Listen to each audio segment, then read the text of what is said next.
और चलिए अच्छी और सच्ची खबर में सबसे पहले बात भारतीय नौसेना की करेंगे, जिसके लिए कल की तारीख बहुत खास है क्योंकि अब से कुछ ही घंटों के बाद भारतीय नौसेना अपना 53वां नौसेना दिवस मनाने जा रही है। 4 दिसंबर का ये दिन भारतीय नौसेना की शक्ति, उसका साहस और राष्ट्र के प्रति समर्पण का प्रतीक माना जाता है। इस बार नेवी डे ओडिशा के पुरी में खूबसूरत ब्लू फ्लैग बीच पर धूमधाम से मनाया जाएगा। अब से कुछ ही घंटों बाद होने वाले इस कार्यक्रम से पहले नौसेना ने ब्लू फ्लैग बीच पर फुल ड्रेस रिहर्सल भी किया। देखिए उसकी तस्वीर।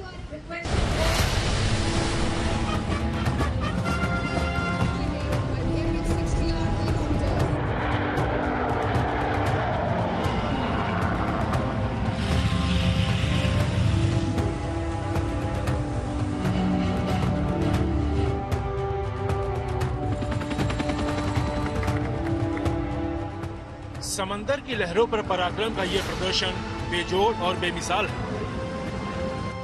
यहाँ जंगी जहाजों का बेड़ा भी है और हवा में फाइटर जेट्स और हेलीकॉप्टर की कलाबाजियां भी हैं।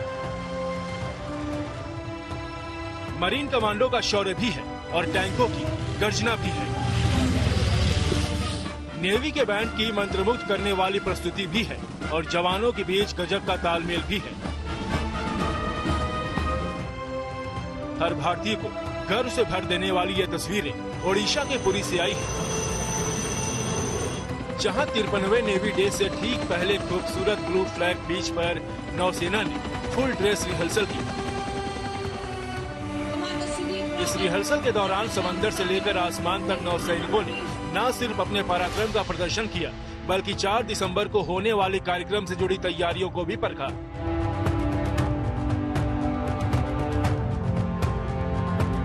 हाँ, ये बहुत बड़ी खुशी की बात है। उड़ीसा प्रदेश में इस बार नेशनल नेवी डे पालन हो रहा है और इस दौरान महामहिम राष्ट्रपति जी का भी आगमन उड़ीसा में हुआ है।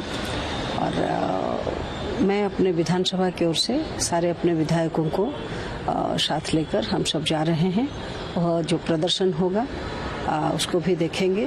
और जैसे हम सबको निमंत्रण मिला है तो सभी विधायकों को लेकर हम जा रहे हैं। नौसेना दिवस मनाने का फैसला मई 1972 में हुए एक वरिष्ठ नौसेना अधिकारी सम्मेलन में हुआ था। दरअसल 1971 में भारत पाकिस्तान के बीच युद्ध हुआ था, जिसमें ऑपरेशन चंगेज खां के जवाब में नौसेना ने ऑपरेशन ट्राइडेंट चलाया था और बिना किसी नुकसान के जीत हासिल की थी। तभी से हर साल 4 दिसंबर के दिन नौसेना नेवी डे मनाती आ रही है। जैसा कि आप सबको मालूम होगा, 4 दिसंबर नेवी डे सेलिब्रेट किया जाता है to commemorate the victory of Indian armed forces in 1971 war and specifically for the navy.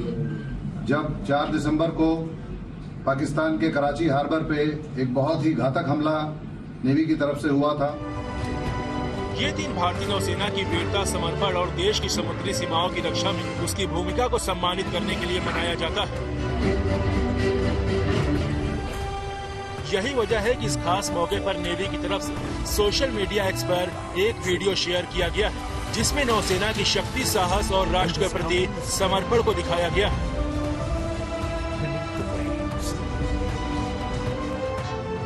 वहीं नौसेना दिवस के इस मौके पर आज दिल्ली में नेशनल वॉर मेमोरियल पर शहीदों को श्रद्धांजलि दी गई, जिसमें सीडीएस और तीनों सेना प्रमुख शामिल हुए।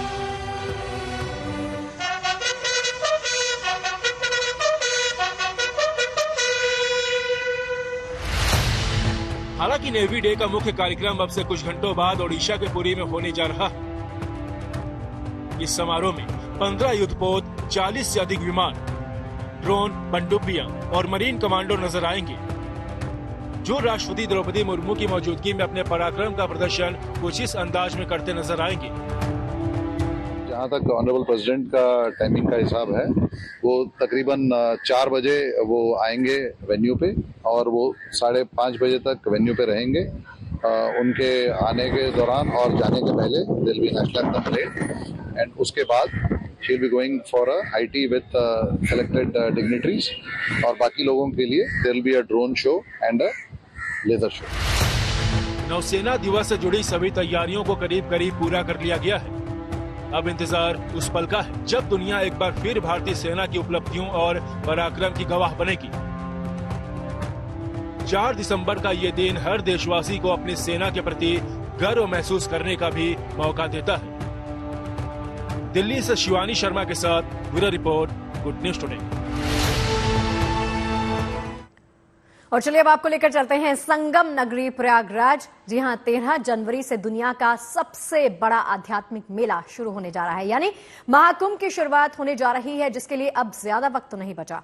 ऐसे में इन दिनों कुंभ से जुड़ी तैयारियां जोर शोर से चल रही हैं। इन तैयारियों के तहत शहर की सजावट से लेकर श्रद्धालुओं की सुरक्षा तक के पूरे इंतजाम किए जा रहे हैं। इस बार संगम में श्रद्धालुओं को डूबने से बचाने के लिए रोबोट की तैनाती की जा रही है। इन्हीं तैयारियों के बीच ही प्रधानमंत्री नरेंद्र मोदी 13 दिसंबर को प्रयागराज पहुंचने वाले हैं, जहां वो कुंभ के सफल आयोजन के लिए संगम पर गंगा पूजन भी करेंगे।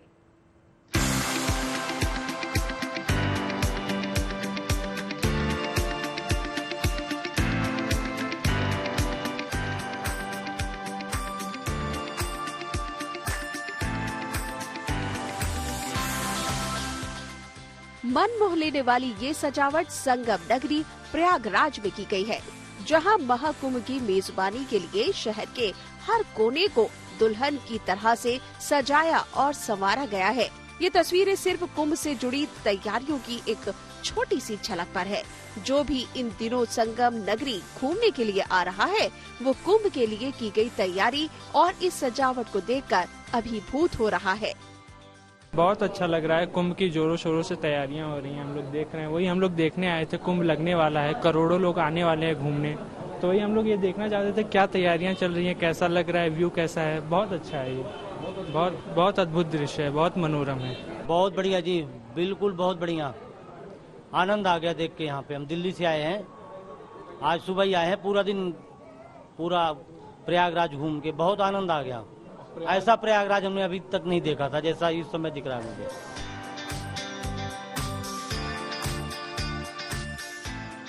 इस बार के महाकुंभ के दौरान करीब 40 करोड़ तीर्थ यात्रियों के देश और विदेश से आने का अनुमान जताया जा रहा है, जिसके अनुभव को शानदार बनाने के लिए प्रशासन बेहतर से बेहतर सुविधाओं का इंतजाम कर रहा है। खासकर तीर्थ यात्रियों के आने जाने, ठहरने और सुरक्षा पर ज्यादा जोर प्रशासन का है।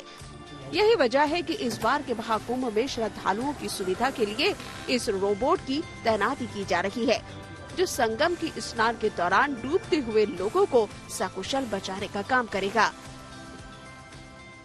और विगत कुंभ भी जीरो ड्राउनिंग इवेंट रहा था। इस बार हमारा ध्यान चूंकि डिजिटल कुंभ की ओर है, तो ये रोबोटिक बॉय हम लोगों ने आज परीक्षण किया है इसका।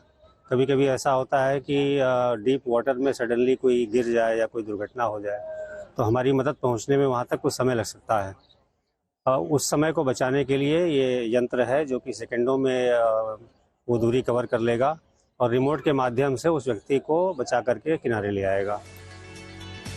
इस रोबोट को रोबोट सेवर बॉय नाम दिया गया है, जिसे बनाया है मुंबई की एक कंपनी ने, जिसके मुताबिक इस रोबोट का वजन करीब 12 किलोग्राम है और इसे 500 मीटर की दूरी से कंट्रोल किया जा सकेगा। ये रोबोट, जिसे पोटेंशियल रोबोट सॉल्यूशन कहा गया है, ये बेसिकली जो काम करता है रोबोट है। आप इसको देख रहे हैं किस तरह ये काम कर रहा है। सर एक्चुअली ये रिमोट ऑपरेटेड व्हीकल है, यानी कि हम इसे रिमोट से ऑपरेट करते हैं, बैटरी से चलता है। इसमें मोटर्स लगी हैं, इलेक्ट्रॉनिक मोटर, जो कि वाटरप्रूफ है। इसका जो रेंज अगर हम मान के चले तो 1 से 1.5 किलोमीटर का लाइन ऑफ साइट में रेंज रहेगा। बैटरी चार्जिंग इसका 1 घंटे में फुल चार्ज हो जाता है और 45 मिनट्स का बैटरी बैकअप है कंटिन्यूअस। इस रोबोट की बड़ी खूबी ये है कि ये एक साथ 2 डूबते हुए लोगों को बचा सकता है। रोबोट की इन्हीं खूबियों को बताने के लिए कंपनी के कर्मचारियों ने कुंभ से जुड़े अधिकारियों के सामने इसका डेमो दिया, यानी ये किस तरह से काम करेगा इसका सफल प्रयोग करके भी दिखाया गया। बताया जा रहा है कि अभी इस तरह के 3 से 4 रोबोट कुंभ मेले में तैनात किए जा सकते हैं और अगर जरूरत पड़ी तो इनकी संख्या बढ़ाई भी जा सकती है। अभी तो आज ये एक डेमो के लिए लाया गया है। ये बॉम्बे की कंपनी पोटेंशियल इंजीनियरिंग, तो मैं इनका डिस्ट्रीब्यूटर हूँ यूपी का, तो मैं इस प्रोडक्ट को लेके आया हूँ यहाँ पर, क्योंकि मुझे लगा कि ये कुंभ के लिए एक अच्छी चीज़ है, यहाँ पर लोगों की ज़िंदगी का को बचाने के लिए एक अच्छा प्रोडक्ट है। तो इसमें ये है कि ये रिमोट से काम करेगा, इसमें आदमी का इन्वॉल्वमेंट नहीं है कोई भी, क्योंकि कई बार ये होता है कि आदमी इन्वॉल्व होता है तो वो खुद जाने में या कभी देर से पहुंचा या वहां पहुंच के ऐसा कुछ हो गया कि वो भी नहीं बचा पाया, तो जो डूब रहा है वो भी डूबा और जो बचाने गया वो भी डूब गया। इसमें ऐसा कुछ नहीं है, ये जाएगा और रिमोट से ये आदमी इसको वो पकड़ लेगा इसको, और उसके बाद ये वापस लेके उसको चलाएगा। मतलब सारा कंट्रोलिंग रिमोट, सारा रिमोट से है, कुछ नहीं करना इसमें। वहीं इन तैयारियों के बीच ही प्रधानमंत्री नरेंद्र मोदी भी 13 दिसंबर को कुंभ पहुंचने वाले हैं। अपने इस दौरे पर पीएम मोदी न सिर्फ करीब 6500 करोड़ रुपए की परियोजनाओं का लोकार्पण करेंगे, बल्कि महाकुंभ के सफल आयोजन के लिए संगम तट पर गंगा पूजन भी करेंगे। पूरी तैयारियां पूर्ण होने वाली हैं। कुंभ के उससे पहले माननीय प्रधानमंत्री नरेंद्र मोदी जी उद्घाटन कार्यक्रम में अपना आशीर्वचन हम सबको देंगे और कुंभ का नज़ारा, महाकुंभ का नज़ारा पूरी दुनिया देखेगी। व्यवस्थित, सुंदर, अलौकिक वातावरण होगा। प्रधानमंत्री के इस दौरे के मद्देनजर राज्य के मुख्यमंत्री योगी आदित्यनाथ 7 दिसंबर को प्रयागराज के दौरे पर रहेंगे। इस दौरान वो पीएम के दौरे और कुंभ से जुड़ी तैयारियों की समीक्षा करेंगे। लखनऊ से शिल्पी सेन और प्रयागराज से आनंद राज के साथ bureau report, good news today. और चलिए अब बात मध्य प्रदेश के पन्ना के हीरों की करते हैं, जहां की खदानों से निकले 127 हीरों की नीलामी कल से शुरू होने जा रही है। 313 कैरेट के हीरों पर सबकी नजर टिकी हुई है। बुंदेलखंड की पन्ना नगरी अपने हीरों के लिए पूरे देश में पॉपुलर है। हर साल यहां होने वाली हीरों की नीलामी में शामिल होने के लिए पूरे देश के हीरा व्यापारी पन्ना पहुंचते हैं। 4 दिसंबर से 6 दिसंबर तक इन हीरों की नीलामी यहां पर की जाएगी, जिसकी पूरी तैयारी प्रशासन की तरफ से पहले ही कर ली गई है। साल भर में खुदाई के दौरान जो हीरे हासिल होते हैं, जो हीरे मिलते हैं, वो तौलकर, उनका वजन तौलकर उसके बाद हीरा कार्यालय में रख लिए जाते हैं। फिर इन्हें साल के अंत में पूरी प्रक्रिया का पालन करते हुए नीलाम कर दिया जाता है।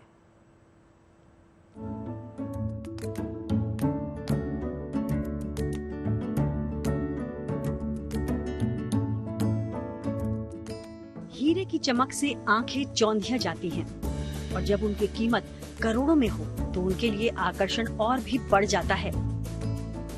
रत्नशास्त्र में हीरे को नवरत्नों में से एक माना गया है।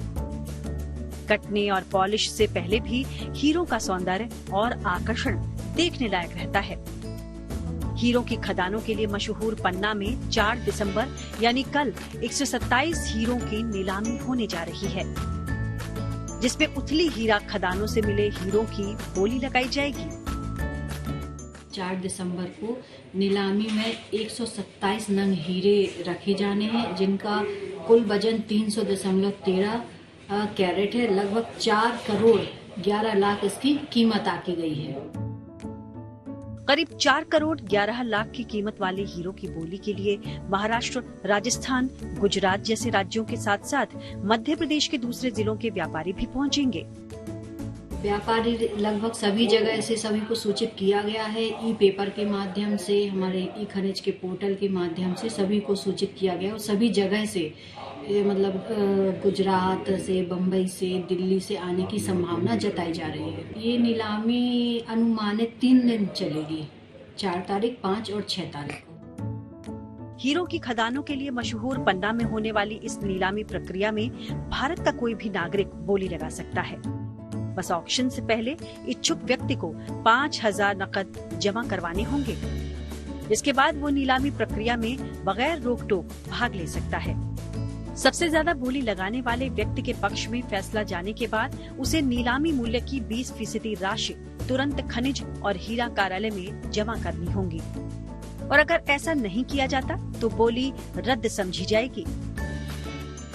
इसके अलावा पहले बोली लगाकर हीरे न उठाने वाले व्यापारियों को भी ब्लैक लिस्टेड करने का फैसला किया गया है। ऐसा देखा गया है कि कुछ व्यापारी हीरों की ऊंची बोली लगा देते हैं, लेकिन बाद में इनकी डिलीवरी नहीं करते। इसकी वजह से सरकार को राजस्व का नुकसान होता है। उधर तुआदार यानी हीरा मालिक भी निराश हो जाता है, उसे दोबारा अपना हीरा नीलामी में रखना पड़ता है। प्रशासन और हीरा मालिक की परेशानी की वजह बनने वाले ऐसे व्यापारियों के खिलाफ कार्रवाई का फैसला किया गया है, जिसके बाद वो इस बार हीरा नीलामी में बोली नहीं लगा पाएंगे। 3 बोलीदार हैं जिन्होंने बोली लगाई थी, परंतु बाद में उन्होंने हीरा नहीं उठाया है और उन पर कार्रवाई करते हुए उनको इस बार की नीलामी से ब्लैक लिस्टेड किया जाएगा।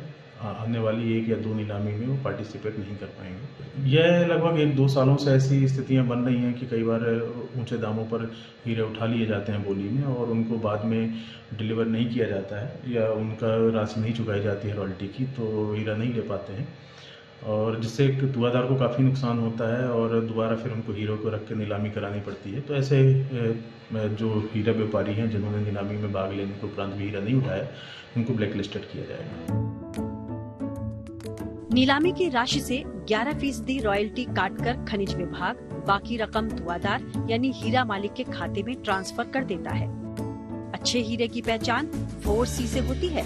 4C का मतलब क्लैरिटी, कलर, कट और कैरेट।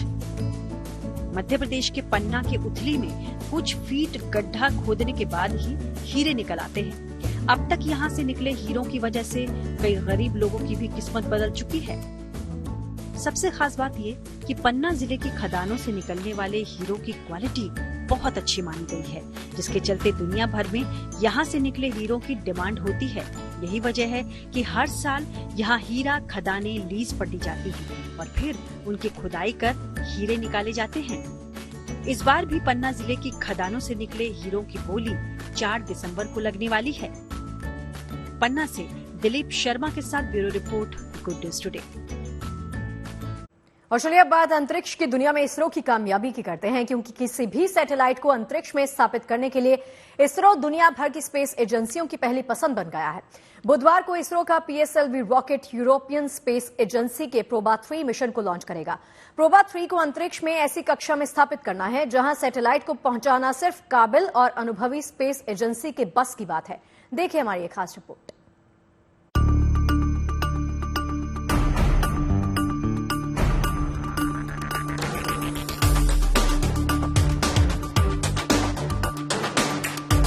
पूरी हो चुकी हैं तैयारियां, शुरू हो गया है काउंटडाउन। लॉन्च पैड पर उड़ान भरने को तैयार ये विशालकाय रॉकेट अंतरिक्ष में हिंदुस्तान की कामयाबी की नई इबारत लिखेगा। आंध्र प्रदेश के श्रीहरिकोटा स्पेस सेंटर में इसके लॉन्च की सारी तैयारियां पूरी कर ली गई हैं। इसरो के वैज्ञानिक लॉन्चिंग से पहले कई बार सारे उपकरणों की जांच कर चुके हैं। अब सभी को बेसब्री से इंतजार है इसरो के पोलर सैटेलाइट लॉन्च व्हीकल यानी PSLV के लॉन्च का। कल शाम ठीक 4:08 पर इसरो का ये रॉकेट अनंत अंतरिक्ष के अपने सफर पर निकल जाएगा। ये लॉन्च इसरो के लिए ही नहीं, पूरी दुनिया की ग्लोबल स्पेस एजेंसीज के लिए बेहद अहम है। इस उड़ान के जरिए इसरो का ये यान यूरोपियन स्पेस एजेंसी के प्रोबा 3 मिशन को अंतरिक्ष में लॉन्च करेगा। इसरो के लिए ये लॉन्च बेहद अहम है, क्योंकि जिस कक्षा में प्रोबा 3 के दोनों सैटेलाइट को स्थापित करने की योजना बनाई गई है, वहां सैटेलाइट को सटीक कक्षा में पहुंचाना आसान नहीं है। लेकिन यूरोपियन स्पेस एजेंसी को इसरो की काबिलियत पर पूरा भरोसा है। इसी वजह से अंतरिक्ष में इस मुश्किल मिशन के लिए इसरो के रॉकेट को ही चुना गया है। यूरोपियन स्पेस एजेंसी ने अपने सैटेलाइट लॉन्च के लिए भारत में इसरो से संपर्क किया। इसरो के commercial wing new space India limited के साथ साझेदारी के बाद प्रोबा 3 मिशन के लॉन्च का ब्लूप्रिंट तैयार किया गया। इसरो का PSLV rocket European space agency के जिस प्रोबा 3 मिशन को लॉन्च कर रहा है, उसमें एक नहीं बल्कि 2 सैटेलाइट हैं। इन दोनों सैटेलाइट का कुल वजन 550 किलो है। इन दोनों सैटेलाइट को सूरज की सबसे बाहरी परत के अध्ययन के लिए डिजाइन किया गया है। इन दोनों सैटेलाइट को एक वलयाकार कक्षा में स्थापित किया जाएगा। ये उड़ान इस बात का प्रमाण है कि दुनिया भर की स्पेस एजेंसियां अंतरिक्ष में सफल लॉन्च के लिए भारतीय स्पेस एजेंसी इसरो पर ही भरोसा करती हैं। इसरो के PSLV रॉकेट के नाम कामयाबी की लंबी फहरिस्त है। इसी वजह से यूरोपियन स्पेस एजेंसी ने PSLV को ही लॉन्च के लिए चुना। PSLV ने 1993 में पहली बार उड़ान भरी। PSLV अंतरिक्ष में कई मिशन को कामयाबी से पूरा कर चुका है। ये उपग्रहों और अन्य पेलोड को अंतरिक्ष तक पहुंचाता है। चंद्रयान को भी PSLV के जरिए चांद तक पहुंचाया गया। मार्स ऑर्बिटर स्पेसक्राफ्ट को भी PSLV ने अंतरिक्ष का सफर कराया। पिछले कुछ वर्षों में इसरो ने अपनी काबिलियत के दम पर अंतरिक्ष में कामयाबी की नई ऊंचाइयां हासिल की हैं। अब इसरो का नाम दुनिया की टॉप स्पेस एजेंसियों में शुमार है। इसरो के लॉन्च सटीक ही नहीं बल्कि किफायती भी होते हैं। यही वजह है कि दुनिया के तमाम देश अपने सैटेलाइट्स से लॉन्च के लिए इसरो पर ही भरोसा कर रहे हैं। कल यूरोपीय स्पेस एजेंसी के प्रोबा 3 मिशन को कामयाबी से लॉन्च करके इसरो एक बार फिर अपनी क्षमता का प्रमाण देगा। और ये लॉन्च ये भी साबित करेगा कि इसरो के रॉकेट अंतरिक्ष की बेहद मुश्किल कक्षा में भी सैटेलाइट को पहुंचाने में सक्षम है। Bureau report, good news today. तो चलिए अच्छी खबर सच्ची खबर में मेरे यानी शगुफ्ता के साथ फिलहाल के लिए इतना ही, लेकिन देश और दुनिया की तमाम अच्छी और पॉजिटिव खबरों के लिए आप देखते रहिए गुड न्यूज टुडे।